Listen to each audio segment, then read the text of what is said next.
Hello friends, आज के video में हम एक और इम्पॉर्टेंट ऐसे डिस्कस करेंगे एंड दैट इज़ आत्मनिर्भर भारत अभियान। और इससे पहले जो मैंने ऐसे डिस्कस करे हैं उसका लिंक आपको डिस्क्रिप्शन में मिल जाएगा, तो वहाँ से जाके आप प्लेलिस्ट एक्सेस कर लीजिएगा, ओके। या फिर लास्ट में मैं उसका वीडियो के लास्ट में लिंक दे दूँगा। तो लेट्स स्टार्ट। या सबसे पहले तो कि हम ऐसे में क्या क्या चीज़ें इंक्लूड करेंगे, तो इंट्रोडक्शन हम डिस्कस करेंगे जैसा कि हमने पहले भी डिस्कस करा है, और बॉडी पार्ट में हम ये सारी चीज़ें डिस्कस करेंगे। हाँ, उनका मैं आपको एक ब्रीफ जिस्ट दे देता हूँ। 5 पिलर्स ऑफ आत्मनिर्भर Bharat, reforms for MSME. MSME यहाँ पे मतलब होता है माइक्रो स्मॉल और मीडियम एंटरप्राइजेस, ठीक है, जो छोटी और आप बोल सकते हो कि लघु उद्योग, जो छोटी छोटी कंपनियाँ होती हैं वो एमएसएमई के अंडर आती हैं, ठीक है। उसके बाद फिर short term long term measures for supporting the poor including migrants और फार्मर्स, ठीक है, कि माइग्रेंट्स वर्कर के लिए और किसानों के लिए क्या क्या मेजर्स लिए गए हैं इस अभियान के तहत। उसके बाद फिर एग्रीकल्चर, फिशरीज़ और फूड प्रोसेसिंग सेक्टर के बारे में डिस्कस करेंगे। Employment, support to business, ease of doing business, ये सारी चीज़ें हम बॉडी पार्ट में डिस्कस करेंगे, राइट। और लास्ट में कंक्लूज़न। तो लेट्स स्टार्ट। सबसे पहले तो हम इंट्रोडक्शन डिस्कस कर लेते हैं। तो आत्मनिर्भर भारत, जिसका मतलब होता है इंग्लिश में सेल्फ रिलायंट इंडिया। तो ये प्राइम मिनिस्टर नरेंद्र मोदी जी का एक विज़न था कि भारत को एक आत्मनिर्भर नेशन बनाना है या सेल्फ रिलायंट नेशन बनाना है। तो इसका पहला जो मेंशन था आत्मनिर्भर भारत का, वो आया था 12 मई 2020 को, जब जो कोविड-19 की वजह से जो क्राइसिस आई थी, इकोनॉमिक क्राइसिस आई है, ठीक है, या जो भी समस्याएं आई थी उनको डील करने के लिए जो इकोनॉमिक पैकेज जो दिया था गवर्नमेंट ने, उस दौरान इसका ज़िक्र हुआ था, ठीक है। और देखिए, सेल्फ रिलायंट पॉलिसी का मतलब ये नहीं है कि गवर्नमेंट इंडिया को एक तरह से दबा के रखना चाहती है, या उसको आप बोल सकते हो कि बोल सकते हो कि उसको स्प्रेड नहीं होना देना चाहती है, ऐसा कुछ नहीं है, ठीक है। तो इसका मतलब सिर्फ यही है कि आप ये बोल सकते हो कि इस सेल्फ रिलायंट इंडिया का मतलब ये नहीं है कि हम दूसरी दुनिया के लोगों से कट रहे हैं। इसका मतलब बस ये है कि हमको दूसरों से बेहतर बनना है, ठीक है। हमें दूसरों पर निर्भर ना होके खुद की चीज़ें प्रोड्यूस करनी है, खुद की चीज़ें बनानी है, ताकि हम दूसरों पे निर्भर ना रहें या दूसरों पे डिपेंडेंट ना रहें, ओके। उसके बाद अब आत्मनिर्भर पैकेज में क्या क्या चीज़ें आई हैं, ठीक है, क्या क्या चीज़ें आएंगी, ठीक है। तो वो इसमें देखिए, सबसे पहले तो कि जो एमएसएमईज़ की जो डेफिनेशंस हैं, ठीक है, जो माइक्रो स्मॉल और मीडियम एंटरप्राइजेस हैं, उनकी डेफिनेशंस में कुछ चेंजेस किए जाएंगे। उसके बाद फिर जो प्राइवेट सेक्टर का है उसका पार्टिसिपेशन लाया जाएगा वेरियस गवर्नमेंट ऑर्गेनाइजेशंस में, ठीक है। और डिफेंस सेक्टर में ज़्यादा से ज़्यादा फॉरेन इन्वेस्टमेंट लाया जाएगा। तो ये सारी चीज़ें आत्मनिर्भर पैकेज में इंक्लूड की जाएंगी।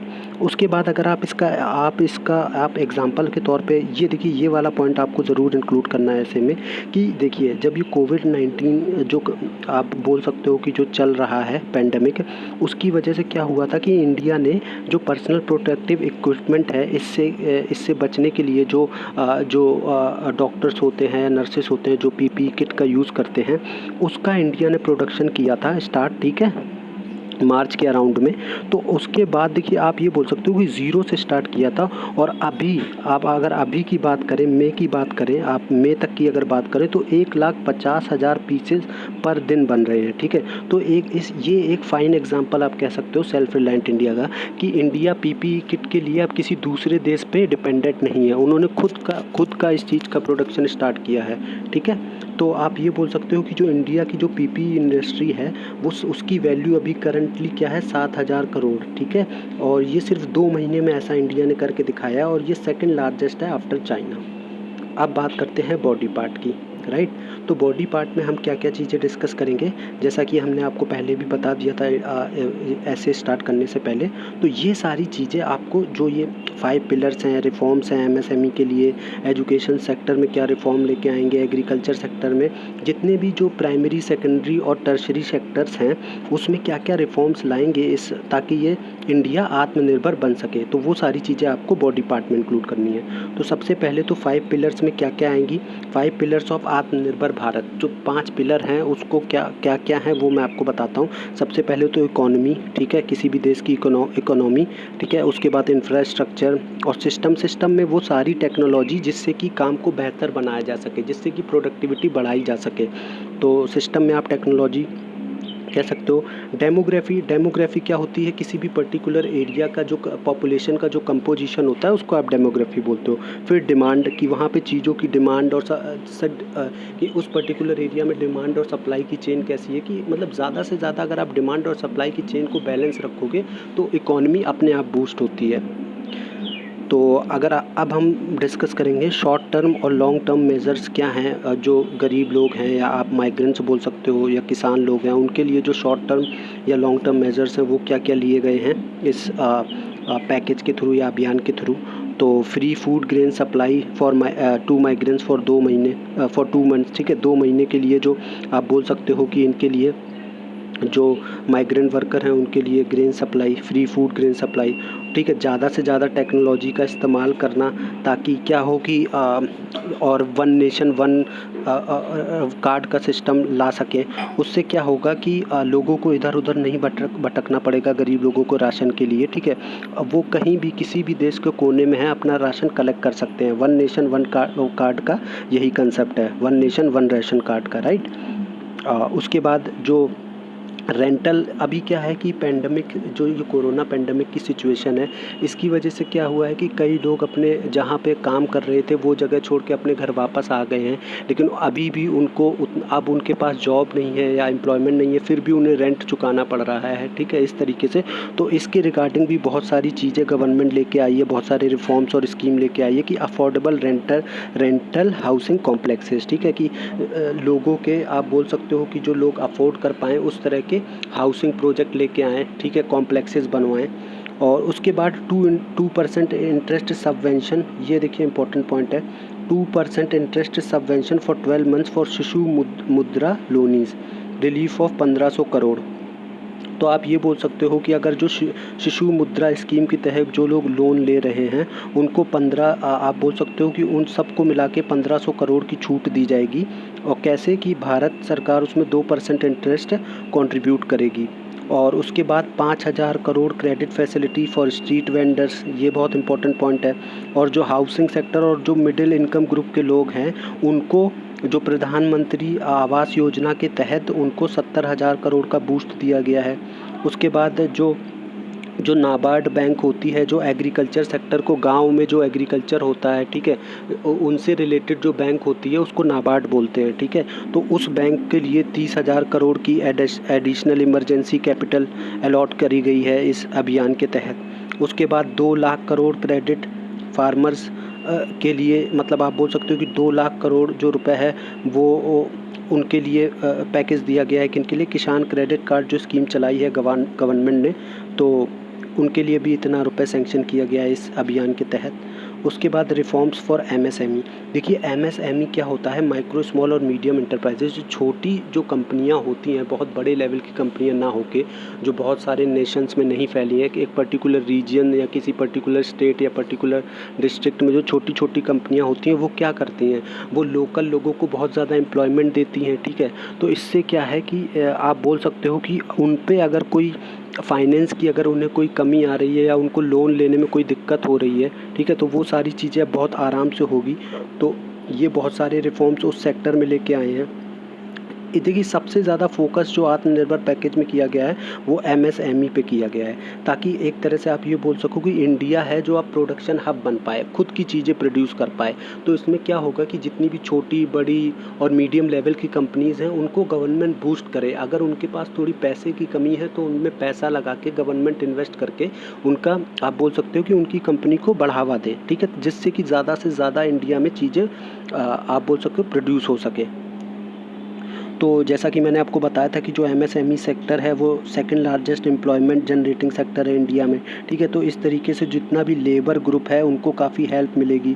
उसके बाद इंडिया ने जो इम्पोर्ट है, जो डिफेंस के जो जितने भी प्रोडक्ट हैं उनका इम्पोर्ट में ज़्यादा से ज़्यादा आप बोल सकते हो कि रिस्ट्रिक्ट कर दिया जाए कि बाहर से कोई भी जो डिफेंस प्रोडक्ट है उसको इम्पोर्ट नहीं करना है और ज़्यादा से ज़्यादा बढ़ावा देना है फॉरेन डायरेक्ट इन्वेस्टमेंट में। मतलब कि जितने भी जो अब इंडिया में ही मैन्युफैक्चरिंग हब बनाना है डिफेंस का। इससे रिलेटेड एक अभी यूपी में डिफेंस एक्सपो भी हुआ था लखनऊ में, योगी आदित्यनाथ के नेतृत्व में, ठीक है। वो चीफ मिनिस्टर हैं यूपी के। तो इससे क्या होगा कि आप ये बोल सकते हो कि गवर्नमेंट चाहती है कि बाहर के लोग इंडिया में पैसा लगाएं, ठीक है। इंडिया में जो जितने भी डिफेंस के मैन्युफैक्चरिंग हब हो, यहाँ पे ही वो लोग आके चीज़ें बनाएं और यहाँ से फिर बाहर देशों में एक्सपोर्ट करें। तो इंडिया इससे मैन्युफैक्चरिंग हब बन जाएगा।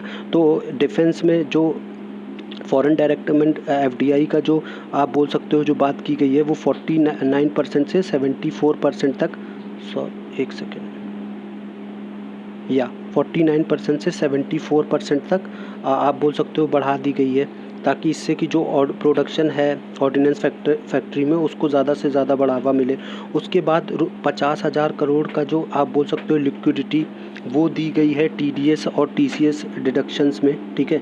तो आप ये बोल सकते हो कि 50,000 करोड़ कैश, आप बोल सकते हो कि कैश के रूप में आप छूट दी गई है टैक्स में, ठीक है। तो ये सारी चीज़ें हैं और जितनी भी मतलब जो वैसी जो कंपनियां हैं जो आप जिन्होंने बैंक से लोन ले रखा है, ठीक है, और अच्छा परफॉर्म नहीं कर पा रही हैं तो उनको भी काफ़ी हद तक छूट देना, ये सारी चीज़ें रिफॉर्म्स फॉर एमएसएमई के अंडर लाई गई हैं इस पैकेज के दौरान, ठीक है, या आप बोल सकते हो कि इस पैकेज में।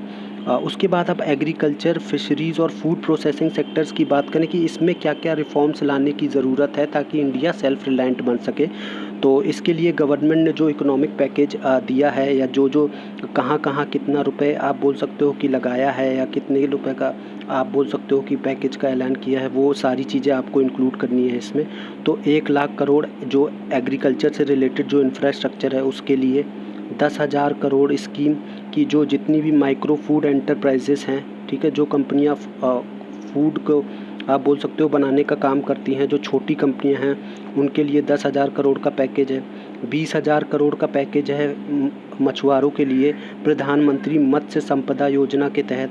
इसका भी ऐसे मैं आपको डिस्कस करूँगा, ठीक है, ये योजना को भी मैं एक ऐसे के फॉर्म में लेके आऊँगा।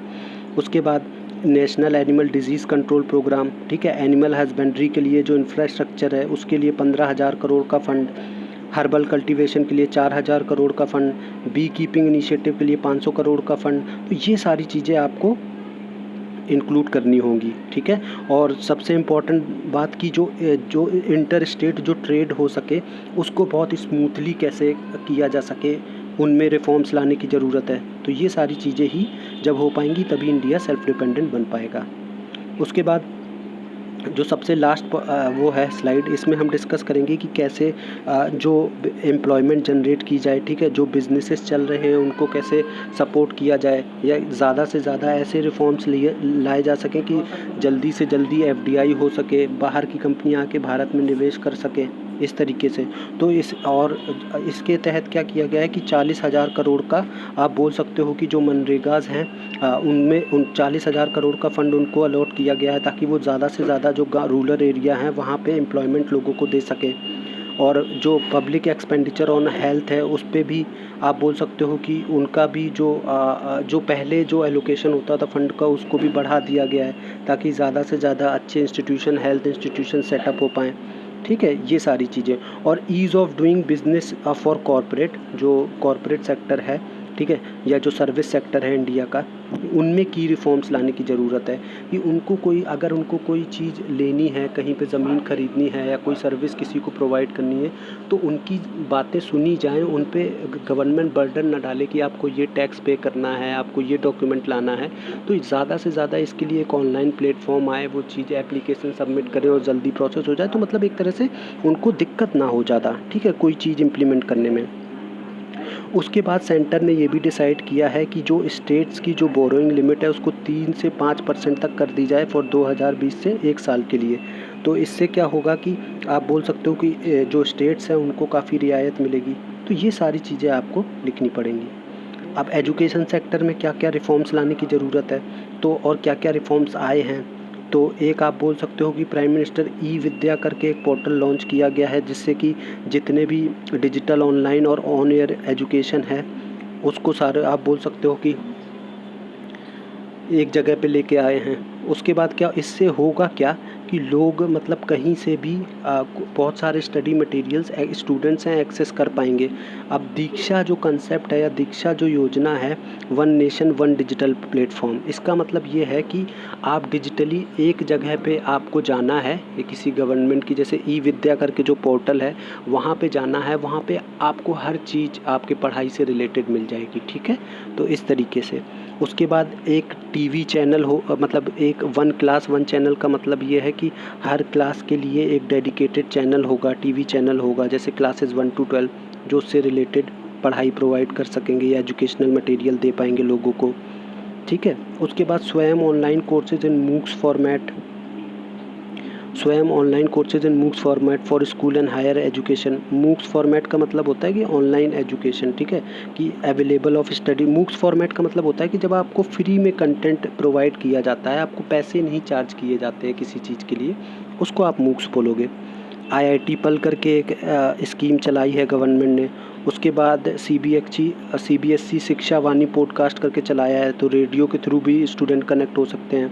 ठीक है, तो ये सारी चीज़ें हैं। और एक और बहुत अच्छी स्कीम है digitally accessible information system daisy. ठीक है, तो वहाँ पे आप साइन लैंग्वेज में जो, और NIOS की वेबसाइट है वहाँ पे साइन लैंग्वेज में भी आप बोल सकते हो कि कोर्सेज़ अवेलेबल हैं। तो ये आप बोल सकते हो कि ये चीज़ें, ये सारी चीज़ें नियरली 25 करोड़ जो स्कूल गोइंग चिल्ड्रन हैं उनको बेनिफिट करेंगी। तो एजुकेशन सेक्टर में भी बहुत सारे रिफॉर्म्स आए हैं और बहुत सारे रिफॉर्म्स लाने की ज़रूरत भी है गवर्नमेंट को। उसके बाद कंक्लूजन में हम क्या डिस्कस करेंगे। कंक्लूजन में आप ये लिख सकते हो कि आत्मनिर्भर भारत है, ये एक तरह से दूसरा ही एक तरह से नाम है। मेक इंडिया मूवमेंट का एक तरह का उसी का ही वर्ज़न है, रीपैकेज्ड वर्ज़न है, जो कि ये स्कीम बहुत पहले स्टार्ट की गई थी इंडिया में, मेक इन इंडिया वाली जो स्कीम है, या वोकल फॉर लोकल जो अभी चल रहा है इनिशिएटिव। ये सारी चीज़ें एक तरह से आत्मनिर्भर भारत के अंडर ही आती हैं। ठीक है, अब ये जो आत्मनिर्भर भारत अभियान है, ये क्या करेगा, सबसे ज़्यादा किसानों को, मज़दूरों को, जो ऑनेस्ट टैक्स पेयर्स हैं, और जितनी भी जो लघु उद्योग हैं या कंपनी हैं उनको, और कॉटेज इंडस्ट्री, उनको बहुत ज़्यादा फ़ायदा करेगी। अब एक और ये पॉइंट आपको ये कंक्लूजन में इंक्लूड कर लेना कि जो इंडिया का सेल्फ रिलायंस है वो 5 पिलर्स पे बेस्ड होगा, इकोनॉमी, इंफ्रास्ट्रक्चर और वाइब्रेंट डेमोग्राफी और डिमांड, जो मैंने आपको डिस्कस किया था पहले। ठीक है, और जो इंडिया ये सेल्फ रिलायंस की बात करती है, इसका मतलब ये नहीं कि वो खुद के ही बारे में सोच रही है, ऐसा नहीं है कि वो दूसरे दुनिया के लोगों से कट कर रही है, दूसरे देशों से अपने आप को अलग थलग कर रही है, ऐसा कुछ नहीं है। बस अपने आप को और ज़्यादा बेहतर बनाने की कोशिश कर रही है। ठीक है, तो आई होप आपको ऐसे पसंद आया होगा, और भी इस तरह के एसेज में लेके आता रहूँगा। तो गाइस, थैंक यू।